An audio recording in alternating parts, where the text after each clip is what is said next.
communications in the war zone, Ukraine. What's up? So that's a great big topic. What we find is that the communications piece in defense technology, especially in advanced technologies like drones, is evolving very quickly. And it's true. It's often referred to as a cat and mouse game, and it's something where the technology, both in terms of the communications technology and the counter communications technology, the electronic warfare, is advancing so rapidly against one another that it's definitely required. It's an arms race that is being advanced in weeks and months as opposed to years. But communications is in support of the use of this advanced technology, but it's becoming incredibly critical in terms of the infrastructure that allows it to be used. All I right. can So what expand are on we? that if you want. Yeah, Yeah. please. I mean, we want to know. Like, we all know that we're having jamming. We have. I mean, that's not talked about enough. I think it's like the disruption between like 2 points. It's just even if there's no jamming, you can't send a signal unlimited range and stuff like this. So, but what is the situation right now? What's the latest things that's going on in the front? How are we communicating right now? What's working and what's not working? Yeah, great. Okay, so let me take a step back. The way that we view all types of advanced robotics, unmanned systems, etc., is especially in our view. So at Doodle Labs, we actually focus and specialize in the communications layer. But from our view, all of these unmanned systems, they have a very specific purpose and a very specific job that they're playing to be able to provide some type of tactical advantage to do a specific mission. And a lot of times we view them as sensors. Even in the loitering munitions use case, for example, where it's not just an ISR system, it's not just surveillance, where that video feed is the core purpose of why that system exists, and it just is effectively a video camera that can go really far distances. Pass that data in real time back to be able to allow for strategic and tactical advantages. But even in the loitering munitions use case, they have that video feed that is required at incredibly high fidelity up to because of the way that the way of engaging actually still requires us to have a view on that. You know, there's not the robotics future where things are just acting autonomously and making decisions on their own, thankfully. And so with that in mind, the communications layer is the thing that facilitates that. The core job that those systems are trying to do is whatever they're designed for, ISR, loitering munition, etc. But it requires that they have that really reliable, high fidelity communications layer up until the moment that they don't need it.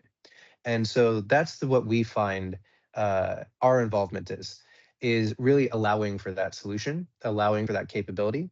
And what we're finding, to your point about how are things evolving and developing, is the criticality of that and the amount of countermeasures against that reliable video link or data link is just mounting so much.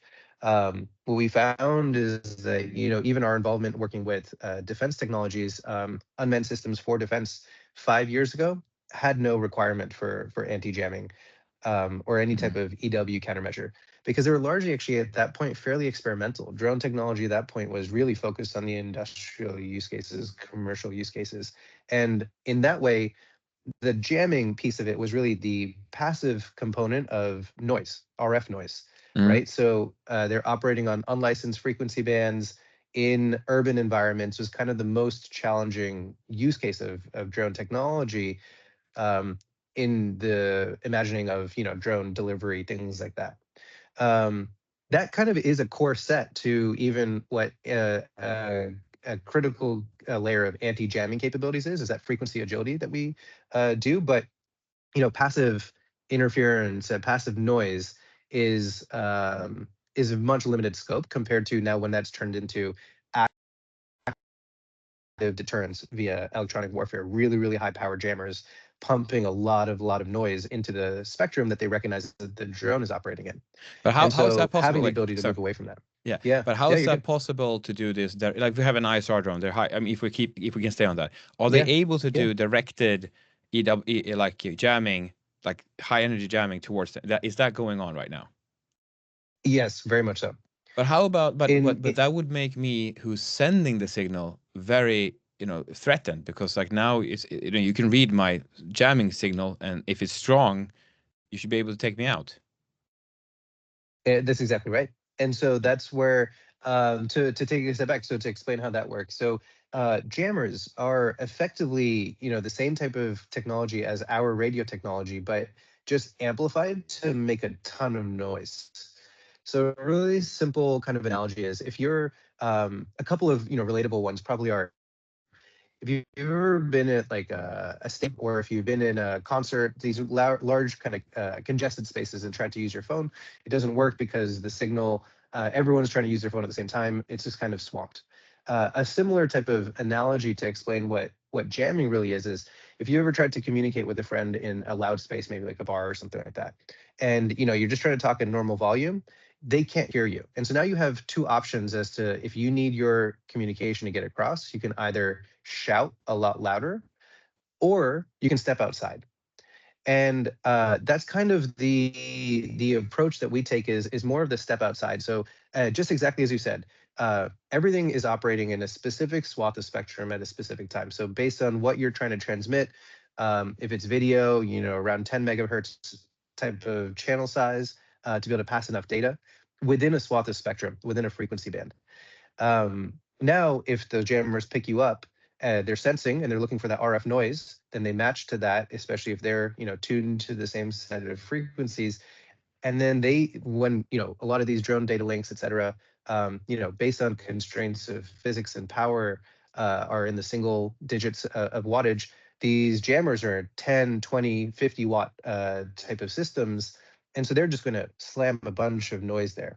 It is governed by the laws of physics, though. So exactly to what you said, the altitude of the SR drone plays into it, whether they're really going to be able to affect it with a lot of energy. But still, they're coming in with a lot of power. So now you have to come up with, how do you react to that? And the way that we approach it, actually, there is this step before this, which is make it harder to find altogether, because that's one of your best. It's kind of that, best defense is a great offense, or best offense is a great defense. Either way, I guess it can work. But point being, if you can't find the drone in the first place, if you're operating in a set of spectrum that is actually not what the jammers are tuned to, then they don't have the ability to jam you altogether. But if they do find you, and if they are found available in the same set of spectrum as the drone's operating in, now you want that drone to have the most amount of spectrum available to it that it can actively navigate within, so that if they start jamming you down on the lower end of your available spectrum, you can jump really quickly to something else. I can jump Now out of the that's a way that you bar, can as I said. react. Like, I don't have to be louder. I can just jump out Exactly, of you the can step bar. out of the bar. Or going to a less Exactly noisy right. bar might be the logic there.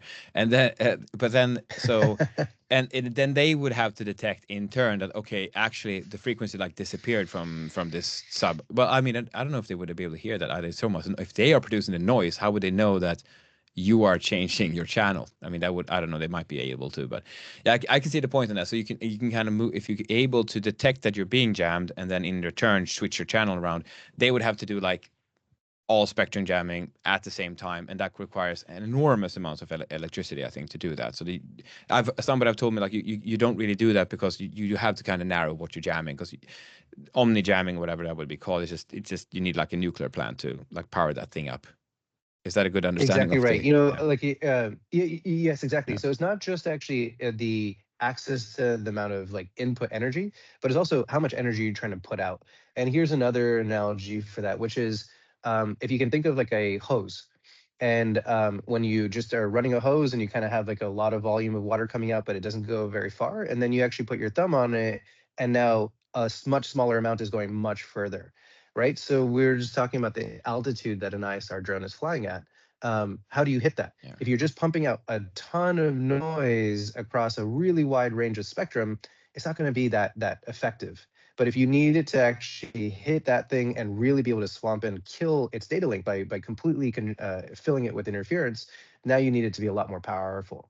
Yeah. And then, just as we are with our radios, these jammers are governed by the laws of physics. And so there is things in terms of wave propagation and the physics of wave propagation, where choosing the spectrum that you choose, the lower frequencies have a much wider beam pattern, but they also go much further and then penetrate obstacles better, and need less power to do that. compensated by, or alternatively, where the higher frequency ranges have a much shorter distance. They're much more susceptible to obstacles and need a lot more power behind it to be able to propagate those same types of distances. So now when you come back around to how do you tactically kind of approach this problem statement, if you have the most wide range of spectrum, and especially if you can operate in some of those higher sets of frequency, like 4.9 gigahertz, the NATO C band, it's something that there just isn't a lot of jammers that are available in high enough power to be as effective. And so we actually see that through our radio technology in contested environments, and through spectrum scanning in those types of environments, that is very tactically advantageous to be able to operate in that type of frequency. And coming back to your statement about the jammers, there's nothing that covers that full range of, or down to just sub 1 gigahertz type of range up to 6 gigahertz. There's no jammers that can actually cover that full set of spectrum with enough power behind it. So those just don't kind of exist. Now you're getting into the specifics of how these jammers exist, but they're in different kind of ranges of spectrum, just like our radios have to be in different ranges of spectrum. And so, Yeah. if you kind of are able to bring a lot of spectrum to the fight, you're bringing a lot of advantage to yourself. Thank you. Do you have any understanding how these jammers, these high power jammers survive? Because to me, a high power jammer is like a loudspeaker. It says, I'm here, I'm here. So even though they are able to jam one thing, it's also telling that where they are. So I would expect that to be very dangerous. That's what because for me, logically, I understand the short range jammers. Like I might see, like be in line of sight of a drone and they use some type of jammer. And I understand that part because I'm already almost dead. So like we got to jam it somehow. And like we're so close. So it's all right. But if I'm trying to jam something really far away, I'm expecting me to be very susceptible to, I'm detectable as I'm doing this. So are there any, like, is that a consideration if we think on the jamming side? Yeah, absolutely. Absolutely. So let me tell a few stories related to that we have learned from our partners in deploying their systems in active battlefields. Um, there's both how you respond to that as well as, kind of how you actually can operationally move within that. So most of these jammers are kind of lined up along the front lines of conflict zones. And what they do is actually they basically create a bit of a zone where the jamming can exist. As you mentioned, power is a significant limited resource within all of this. And so, and what it also is jammers are indiscriminate. It's not like they can just jam the enemy drones, and Oh both yeah. sides are using them. And so they have to turn them on and off. So like if they have planned their mission set, they have to turn off their own jammers so that their drones can get through. And so that's something that we see now. How our partners have been able to kind of work around those or work with that is, you actually, that zone of jamming is also finite. Again, back to the laws of physics. And so what you need is something that can really highly react or perform through that zone of jamming. But once you're on the other side, as long as you have the ability to maintain a connection or reconnect, even if it was lost, you're able to actually, kind of punch through that zone. So that's one of those things. If you have the ability to react to those jammers and not actually be completely killed by their jamming on the link, you can actually create some tactical advantage where you can be using your drones to go hunt those. And so hunt the jammers and then actually send a lot of cheaper, less capable systems behind it. That's something that we see is kind of evolving as well.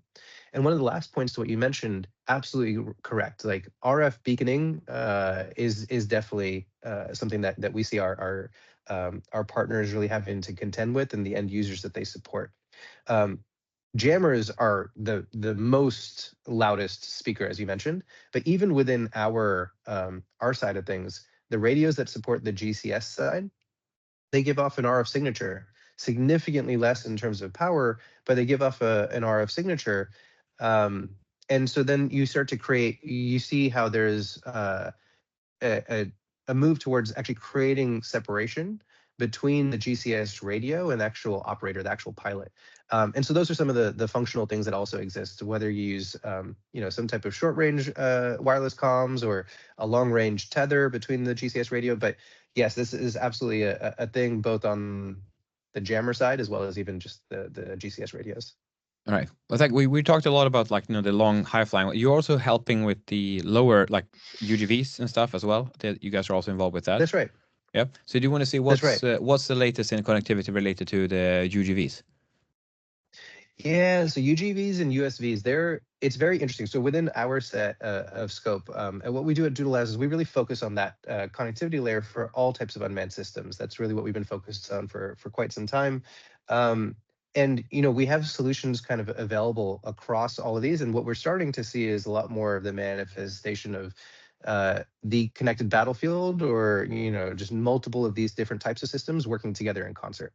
So that's what gets really interesting once we start moving into mesh capabilities, et cetera. Taking a step back, there's a different set of constraints designing for connectivity for an aerial system than there is for ground-based systems on the ground, or surface vessels on water. A lot of it within our scope that comes back to, again, the laws of physics and wave propagation.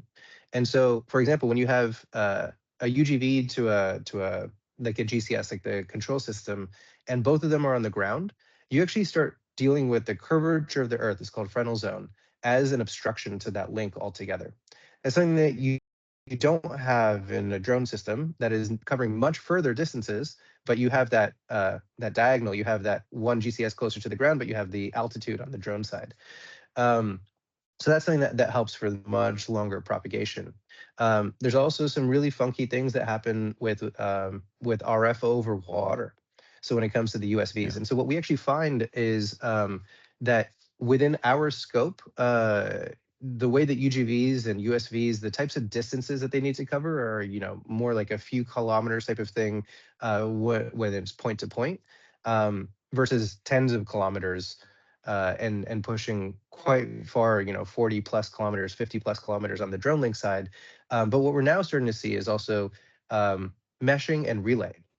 So, what's challenging is doing a ground-based link over, say, 5 kilometers when your antenna heights are just a few feet, few meters off of the ground. Then you start to have to really be very specific about which frequencies you're choosing. Again, when I mentioned the lower sets of frequencies, they have longer distance capabilities. They can punch through obstacles, but they're much wider. And so they're actually much more susceptible to that fresnel zone. So now you have a bunch of trade-offs and things to consider. You throw a drone in the middle of that, and now you suddenly created an up and down with frontal zone completely mitigated as a constraint. And so we see that on the USV side, for example, we see that SATCOMs is quite popular because of the types of places that they operate, because of the distances that they actually do need to cover. But then what we're starting to see is actually those USVs are carrying a small fleet of drones. And what is really kind of what we're starting to see is like a much more advanced and intertwined type of connectivity layer, where it's not just either or, but so that USV, while it can stay connected over SATCOM over the longer distances it covers, and it doesn't need to pump out a lot of data. It's just kind of positional data as it goes. But then it gets closer to the dock, or it gets closer to somewhere where they actually want to have basically kind of that same last mile type of connectivity. They can do that over our type of comms. Or if they're getting close to a target and they want to send a swarm of drones off of it, those can all stay connected off of the mesh radio link and then backhaul whatever critical data is needed over the SATCOM layer. And so now we're just starting to see a lot more interplay between different layers of connectivity. Yeah, so in the USV example, for instance, so I would go in basically quiet, like I'm not sending any signal. I'm going autonomously to a certain point, and when I'm there, I activate the link, and really quickly now an operator can see what's going on, and yeah, they might notice that now we're sending something, but I don't know how they have to be real quick on the reaction time to do that well. And as you said, maybe they have to know the band, and maybe they're doing this like triangle thing that it sends up to a tether, or some what's called like a relay drone, and it goes back down so it can do it really far. And then if you can move between, if you notice that with your system, I can notice I'm being jammed, you can move around between the different ones. I mean, I think the opponent would have a bad time at that. when that happens. That's right. That's right. And you were just mentioning about that relay type of configuration, and some of what you just mentioned there, like that taps into. We just came out with a more advanced set of EW capabilities, kind of building on what we have developed over the last several years. Our Sense EW capability package includes what I mentioned, that make it harder to find. It taps into the fact that all of our radios are multi-band, cover a large range of spectrum. So it gives you that ability to choose to operate somewhere that the jammers won't pick you up. That starts there. It also, within that, make it harder to find. We actually have the ability to run 2 of our radios at the same time. And I mentioned, no jammers cover that full range of spectrum from the lower sets of frequencies to the higher. And now that's what you can do, is you can basically combine 2 radios that have different sets of spectrum there. And one of those things is a redundancy. You can just have, both of them running. Even if the jammer can knock out one radio altogether, the other one would be untouched because of that the differentiation in spectrum. But to the make it harder to find aspect, we actually have this spoofing capability where you can actually mask the data link that you're running on. And so let's just keeping it simple, you could just say that it's connected over frequency 1, but use the other radio to make a bunch of noise over frequency 2. Now it goes to what you were mentioning, that sensing aspect of it. They'll pick up the frequency 2 because you're just making a ton of noise there, but that's not actually what you're using for your long range comms. And so now it's just going to try to jam you on something that you're actually not operating on. And so that's a capability there. I love Another that. thing, That's and the reason great. I actually brought this, Yeah. yeah, Sorry, go ahead. it starts to kind of move this, like, no, you're good. It starts to move into a lot of the anti-jamming capabilities is a defensive play, right? It is, what do you do if they find you and how do you react to it? Again, it goes back to the frequency agility. But this is one of those first steps where we see you can actually start to move into a more active approach there, and giving yourself much more tactical ability to kind of hide what you're trying to do. The reason I mentioned this though was off of what you just mentioned with the relay configurations. Another kind of set of constraints within drone links is, and any kind of long range data links, is throughput, and managing that over larger, more scaling opportunities or larger scaling networks. And so that's another thing that you get when you actually have dual radios running together, is you can actually now start to create a differentiated networks that are connected together. So on a drone that has both of those radios, the swarm maybe that is connected with up front is on frequency 1, and the long range link that is connected back to base is on frequency 2. Now you're not sharing the fact that you have attrition of throughput over distance. That's the frequency 2 side of it. And also sharing it across multiple nodes on your swarm, that's on frequency 1. And so now you don't have to do multiple things on one set of frequency, on one radio set. And so that goes to these types of more advanced use cases, and involving relays. There's this traditional kind of drawback or limitation with relay configurations operating on a single frequency, where you're sending and receiving at every node on the same frequency, so shared airtime, which actually creates that every hop in a relay, you get a 50% throughput hit. And so it really kind of cuts down the available throughput over distance. And if you're trying to pass something like video, we've seen it go over 8, 10, 12 hops that some of our customers have done because they have really good video encoding. But now you actually, with the dual radio type of configuration, if you're sending and receiving on alternate frequencies at each node, you actually are eliminating that traditional limitation. That's awesome. So, I mean, thanks Mhm. for sharing this. This, to me, this changes how I can fight tremendously. Like, I can spoof my position, I can move the boom booties, I can get the signal across several, like, because I mean, the issue is no human being wants to be anywhere near the front.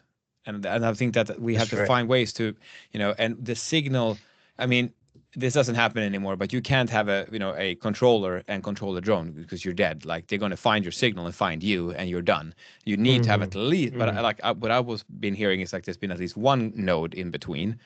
But as you're saying, it could be, I mean, with your technology, this number is unlimited practically. with your setup. That's the theoretical. We haven't seen anyone Yeah. deploy to that, but yes, Yeah. that is the concept. Yeah. Yeah, we don't have to go around the whole world. So, but so Amol, you said you've been in this business for some 5, 7 years. So tell me, what do you do for the company? What's your role here? Yeah, so actually Doodle Labs goes back much further than that. So Doodle Labs was actually originally founded in 1999, and always focused on long-range wireless connectivity. Um, our thesis from the very beginning through now is, um, connectivity is an incredibly important infrastructure, important layer to being able to do really incredible things in the world. Um, and at that beginning, it was really recognized that, hey, indoor short range applications and can be used for industrial and long range applications. So it's kind of been inherent to what we've done over our entire lifespan. We've been largely focused on commercial opportunities in the past, aviation, space, mining, things like that. And we really got involved with robotics around 9 years ago. And what we saw at that time was that there was this kind of growing capability or growing industry with robotics, but it was very, very nascent. And the way that they were kind of developing around our Wi-Fi transceiver at the time was building a very similar type of tech stack, and it was quite complicated and challenging for the integration. And so that was actually the beginning of what we developed as our current generation of mesh rider radios, where we realized that we can make that integration process much easier. And from there, we really just focus on providing a much more capable and resilient connectivity layer or connectivity solution for unmanned systems, mobile nodes. My role is I'm the co-CEO here at Doodle Labs. I really focus on a lot of our sales enablement through sales engineering, and that side of things in terms of supporting our customers, making sure that they're getting exactly what they need out of our radios, to ensure that they're able to go to market with that advanced system that they're designing it for. A lot of drone links are very similar, but a lot of them can actually get to be quite specific when you start to focus on the different sets of ranges, the different payloads, and the type of data they need to pass in, whether it's a point-to-point or a point-to-multi-point, what kind of conditions, is it a commercial focused solution, or is it focused on contested environments? And so the way that we do that is, we can just get very, very hands-on with our customers. An example I kind of always give is our radio, our core radio. It has been used out to 330 kilometers in a long-range flight test that we did, and it also powers a 100-node warehouse mesh. It's the same radio being used on both sides. So the main differentiator there is really understanding the network requirements between both of those, and then us dialing in the radio configurations to be able to support those unique set of requirements. So that's basically what we bring that same thesis to our customers in terms of what do they need out of the radios. We know that we can help support them, again, as long as it's contained within the laws of physics. But if we know what they're trying to do, then we can make sure that they're getting that performance. Yeah, I mean the update you're saying now is exactly what I have been practically requesting. Maybe not with the exact specifications, but that that's the evolvement we need to see at the battlefield to be able to be competitive. And I'm really happy that you mentioned that you're in Ukraine and that you have the situation in the U.S. Like you're also selling to the U.S. So because the thing is, we always see what I'm worried about, as this is more of a political angle, is that we see that the learnings are we get them with like bloodshed. Like we as the West or any military apparently have a tendency to maybe know what's needed, but we will not adopt that until we get hit in the face a couple of times. Then we're like, all right, let's use this thing. We can see that with the type of like, because I was thinking about the Shahed strikes from Iran sending it to the Gulf states, and I was like, if they had like one Ukrainian there who knew how to fight Shaheds, none of them would hit. Because they were sending like they're used to like 1,000 at the same time, and here we got like one. They're sending, I don't know, 10, like it. I mean, I don't have the full picture, but it looked like this would not have happened if this was Ukrainian operators there. And if I was a Gulf state, I know who's my main enemy is Iran, and what is Iran's favorite weapon? It's like Shaheds and different type of long strike drones. I don't know. My brain would start to run. Maybe there's somebody who knows how to handle that. But that's just me. But I'm really happy that you have that whatever you have could possibly be sold into the West, and apparently they're buying something. I don't know exactly what they're buying, but at least you have the good stuff is happening in Ukraine. So I bet some of that translating over. So that's very good. Okay, well, all back to like if you're thinking about sales and stuff, I'm really curious of what are the methods that you have found to get into the right rooms, in the more in the newer setups, because you have some experience. I said you were in the US and you had a heritage there. I could understand that it's easier to maybe get in there. But what about these markets that maybe were not so entrenched as you started with? Like, how did you guys get contracts in, country X? Mm. And even how we're positioned in the US is still, our company has definitely grown, and as the drone ecosystem has kind of grown and exploded over the past several years, we've kind of grown alongside that because of the fact that we specialized in drone technology. We were talking about those different types of systems, USVs, UAVs, UGVs, and one of the things that I forgot to mention to you is just the actual physical constraints that go along with those. Um, UGVs, USVs, they are not beholden to the same type of size, weight, and power swap constraints as drone systems. So drone systems, they need really, really small components because they're literally they're using up their limited resource of battery every second that they're in flight. That's not necessarily the case with the terrestrial solutions. And it's also, drone systems, they fly above LTE towers, for example. They point to the ground. They're not designed for drone communications. Satcom, it can work there. It's very expensive. It has limited bandwidth, etc. So anyway, all of those kind of set of constraints is something that we specialize in very early for drone links in particular. That's also why we're now getting involved in other types of unmanned systems. And so to your point about being established in the US, is that something that we really started to see occur over the last several years, largely because actually we got funding from the Defense Innovation Unit, DIU, here in the All right. US about 5 years ago to develop kind of a core generation or core radio of ours in our Mesh Rider radio stack. And so that was kind of the beginning of us really focusing in on supporting the US defense technology space and the drone side over here. And through that, we've really developed further and established ourselves. So the reason I give that kind of context is even what we're working with in international markets, it's not that far behind what we had to do in the US as well. It's because this whole industry is just kind of growing and evolving very rapidly. And at this point, I think we feel like we've been talking about drone technology being quite kind of status quo for a while, but that's really not the case. It's not that many years old. Um, the the way that we now approach it in additional markets is we have kind of established ourselves as a leading provider of drone data links. How that kind of comes together is it ties into actually our commercial roots. Those commercial roots has actually allowed us to kind of build a tech stack that is very, very scalable, both in terms of the price point for the performance that we're providing, and in terms of the supply chain, which is something that we see as like a real driver at this point. Both of those core factors. Performance is kind of a mandatory, and it's kind of more of a binary gate. Are you providing the types of performance that is needed for these types of systems? Since we do, then it really gets into those types of solutions that are truly being developed at scale. They need to be able to do it at a price point that can scale, and they need to be able to actually access supply chains that can support them in the thousands of systems, thousands of radios per month, as opposed to, you cycle back 5 years ago, the distances that these things were actually going was, single digit kilometers, and the types of quantities that they needed were also probably like single to tens of digits quantities over the year. All of this has really, really changed.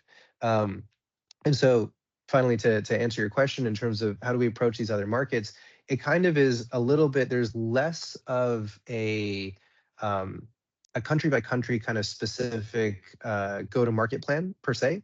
In terms of the drone ecosystem is very, very both small and interconnected, but this recognition that drone technology needs to kind of be not domestically, but locally produced, either by country or by region, NATO, for example, we're seeing that kind of develop. And so the word of mouth that we've been able to establish is through our support of the drone industry in the US helps us kind of approach these other markets.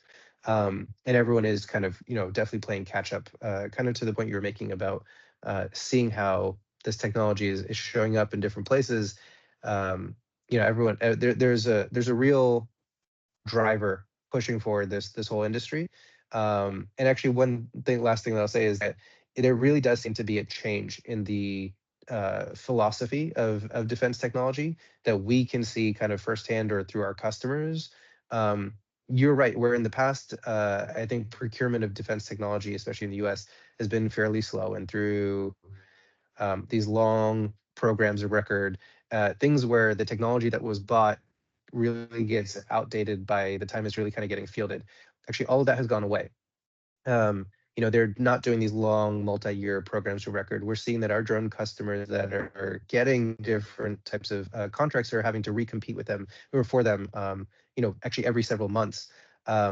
It's actually, I think, a recognition that the technology is advancing so much, and I think is actually a good thing. And we see stuff like drone dominance playing out in the US right now, where it's really, really kind of putting your money where your mouth is type of program, to really play catch up in terms of recognized need for drone technology for defense. Now, how do we get the US industrial base to be where it needs to be to support that? And getting into these rooms, you said that your reputation has been helping. So let's say that I don't want to use US or Ukraine, because Ukraine is a very special situation, and the US is also kind of special. In Europe, you had some European footprint, right? That's right. Yeah. And you mentioned also that there's a need now. It's a strong need. So are they calling you up or sending you emails, or how would you get into that conversation to start with? Yeah, I think we're fortunate, and actually, again, running our sales side, it's something that I keep referencing, that we have a good problem to have, that people are coming and seeking us out. We want to be able to make sure that we're showing up for our customers as well. Kind of just actually into like the sales tactics, et cetera, is we're doing all the classic B2B sales activities, between showing up to the right trade shows, things like that. But kind of high level, to answer your question, because of the piece that we play in terms of abilities, all of our drone customers, they're designing these systems to be extremely, extremely highly performative. They have a very specific job. They're selling them to end users who are using them in real missions, real life and death situations. The imperative there is incredibly high. The performance that we have to provide is a really, really high standard as well. But so then, kind of coming back down to it, within the capabilities stack, like, this is a core capability. This isn't a nice to have. It's not like it's a commodity type of option. And if they're not using us, they're using one of our competitors, but within the scope, like, has to be really reliable connectivity. And so that, I think, is a big driver as to why they're finding us and seeking us out. Is, yes, some of that established reputation that we've done, but in terms of the drone customers, they need a solution. And so that's why I think that's really driving a lot of how they find us. Is this is, again, not a commodity type of thing within the tech stack. This is a core requirement, and a really precious choice, because again, what you put into it now has to perform out in the field every time, and again, at scale. Right, thank you. Can you stay for another couple of minutes? I don't know what the timing is like. Yeah. Awesome. Well, so what I was gonna, actually, this kind of is an egoistical question, but you're sounding to me like people are reaching out to you. I mean, I'm not saying your life is great, but it sounds like there's a huge demand. You guys were set up for this. You didn't know that this was gonna happen in this way, but now it did, and you are ready. You're ready to ride that wave, and you're riding it really well. You're doing really good work. So why would you appear on any podcast? Like, what part of the marketing sales mix is the podcasting? Within that scope, it's the reason for doing it. One, I had the opportunity to speak with you, so I was looking forward to that. Um, you told me it was an egoistical question, so I wanted Yeah, it to was. It honor was. that. It's working. It's working. Um, Yeah. no, but I think the reason for it is there's as we've kind of been talking about the drone industry, drone technology. It is something that is changing so much, and it is starting to, or it has been, touching into kind of the general public and general awareness. But a lot of the uh, how it works, why does it matter? A lot of those things are actually still not super well known, and something that we are directly involved in. And I think that that's what I see as an opportunity to talk with you is really to kind of shed some light on just really this thing that is starting to touch a lot more people. Exactly as you mentioned with the recent uh, deployments of drones in the Gulf states. Um, I have a good friend who lives in Dubai, and she sent us a video that she took of seeing a drone fly overhead. That's crazy to me. Like there, we've known about this for some time, and it has been localized to the active conflict of Ukraine, and it's really terrible that they have to live under those conditions. Speaking with some Ukrainian friends, and just the way that they've talked about how they've just kind of gotten used to it is really quite crazy, um, and heartbreaking. But I think that that's kind of the intent behind this. That also to say, you mentioned just like, hey, yeah, we're getting flooded by these inbounds. It's not necessarily that. Like the thing that we do in terms of the actual like sales process is we stand on performance. What we know is that yes, this is a critical need. We provide a critical solution towards that, and there's a lot of people working on drone technology, for example. But um, even when they tell us like, oh yeah, we've heard about you guys, we see it on paper, it'll all work fine. What we actually do is we say, yeah, that's great, and I love starting from that point. Um, but we want to make sure you get that performance that you need so that you know that you have built your system towards what you need. And that's actually something that we see. There are some really incredible engineering firms building this drone technology, and there's also a lot of newer ones, and they just have different levels of that kind of um, uh, acumen or kind of like discipline behind how they approach fielding a new system. And that's something that we can play a real technical partner and ensure that we're working with them, even if it sometimes feels like we're going to slow them down just a little bit in terms of they're ready to go and place some big orders. Is we want to make sure that you have actually proven out your system towards what you need it to do, and us providing that layer of it and doing that piece with you in collaboration, because that's, I think, really important. And something that we see is the way that these things show up in the world and the conditions that they have to operate in, it's changing all the time. And so performance isn't guaranteed, but it's something that we can definitely achieve if we work closely together. So that's actually also part of it is being able to both speak more broadly, as I was saying, in terms of this topic to a wider audience, but also as we work with our customers, this is something that we take very seriously, and that's how we develop these partnerships. Yeah. Well, thank you very much. I'll say, Amol, thank you very much for being on the podcast. Pleasure having you. And you're traveling in Europe now, so enjoy your time here in the Finland. We didn't have sunlight today, but we will get it one day. It's coming. That's what they say. They're worth waiting for. So enjoy your time, and thank you for coming on the podcast. Thanks a lot for having me.